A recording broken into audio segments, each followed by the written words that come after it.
ಎಲ್ರಿಗೂ ನಮಸ್ಕಾರ. Soumya's life style YouTube ಚಾನಲ್ಗೆ ಸ್ವಾಗತ. ಎಲ್ರಿಗೂ ಮದುವೆ ಮನೇಲಿ ಮಾಡುವಂಥ ಈ ವೆಜಿಟೇಬಲ್ ಪಲ್ಯ ಅಂದರೆ ಸಾಕಾತ್ ಇಷ್ಟ ಅಲ್ವಾ? ಸೊ ಅದನ್ನು ಹೇಗೆ ಮಾಡೋದಂತ ನಾನು ಇವತ್ತಿನ ವಿಡಿಯೋದಲ್ಲಿ ಹೇಳ್ಕೊಡ್ತೀನಿ. ಮೊದಲಿಗೆ ಸಣ್ಣ ಕಟ್ ಮಾಡ್ಕೊಂಡಿರೋವಂಥ ಕ್ಯಾರೆಟ್ ತೊಗೊಳ್ಳಿ. ಆಮೇಲೆ ಅದೇ ಥರ ಸಣ್ಣ ಕಟ್ ಮಾಡ್ಕೊಂಡಿರೋವಂಥ ಬೀನ್ಸ್ ತೊಗೊಳ್ಳಿ. ಇವಾಗ ಇದಕ್ಕೆ 2ರಿಂದ 3 ಗ್ಲಾಸ್ ನೀರು ಹಾಕೋಬೇಕು. ಮತ್ತೆ ರುಚಿಗೆ ತಕ್ಕಷ್ಟು ಉಪ್ಪು ಹಾಕೊಂಡು ಒಂದು 5ರಿಂದ 10 ನಿಮಿಷ ಬೇಯಿಸ್ಕೋಬೇಕು.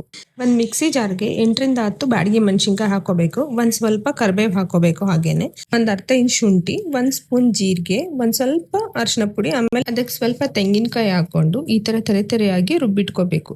ಇವಾಗ ಒಂದು ಪ್ಯಾನ್ ತಗೊಂಡು ಅದರಲ್ಲಿ 2ರಿಂದ 3 ಸ್ಪೂನ್ ಎಣ್ಣೆ ಹಾಕೋಬೇಕು. ಇವಾಗ ಅದಕ್ಕೆ 1 ಸ್ಪೂನ್ ಸಾಸಿವೆ ಹಾಕೋಬೇಕು. ಅದಕ್ಕೆ ಸಣ್ಣ ಕಟ್ ಮಾಡ್ಕೊಂಡಿರೋ ಈರುಳ್ಳಿ ಹಾಕಿ ಒಂದು 5ರಿಂದ 10 ನಿಮಿಷ ಅದು ಚೆನ್ನಾಗಿ ಸಾಫ್ಟ್ ಆಗೋವರೆಗೂ ಹುರ್ಕೊಳ್ಳಿ, ಕೈ ಬಿಡ್ದಂಗೆ. ಆಮೇಲೆ ಇದಕ್ಕೆ ರುಬ್ಬಿರೋ ಅಂತ ಮಿಶ್ರಣ ಹಾಕ್ಕೊಳ್ಳಿ. ಒಂದು 5ರಿಂದ 10 ನಿಮಿಷ ಅದನ್ನ ನೀಟಾಗಿ ಫ್ರೈ ಮಾಡ್ಕೊಳ್ಳಿ. ತೆಂಗಿನಕಾಯಿ ಎಲ್ಲ ನೀಟಾಗಿ ಹೊಂದ್ಕೋಬೇಕು. ಆಮೇಲೆ ತಳ ಹಿಡ್ದಿರೋ ಥರ ನೋಡ್ಕೊಳ್ಳಿ. ಇದಕ್ಕೆ ನಾವು ಅವಾಗಲೇ ಬೇಯಿಸಿಟ್ಕೊಂಡಿರೋ ಅಂಥ ತರಕಾರಿನ ಕಂಪ್ಲೀಟಾಗಿ ಹಾಕ್ಕೋಬೇಕು. ಹಾಕ್ಕೊಂಡು ನಿಧಾನಕ್ಕೆ ಮಿಕ್ಸ್ ಮಾಡ್ಕೊತಾ ಹೋಗಬೇಕು. ಗ್ಯಾಸ್ನ ಸಿಮ್ಮಲ್ಲಿ ಇಟ್ಕೊಂಡು ತರಕಾರಿ ಮಸಾಲೆ ಜೊತೆ ನೀಟಾಗಿ ಮಿಕ್ಸ್ ಆಗೋ ಥರ ಒಂದು 5ರಿಂದ 10 ನಿಮಿಷ ಕೈ ಬಿಡ್ದಂಗೆ ಮಿಕ್ಸ್ ಮಾಡ್ಕೋತಾ ಇರಬೇಕು. ಇವಾಗ ರುಚಿಗೆ ತಕ್ಕಷ್ಟು ಉಪ್ಪು ಹಾಕೋಬೇಕು.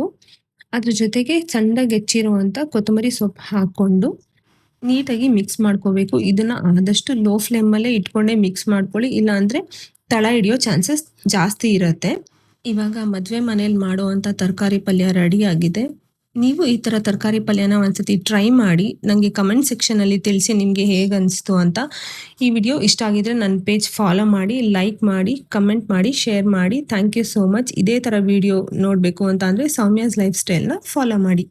Thank you.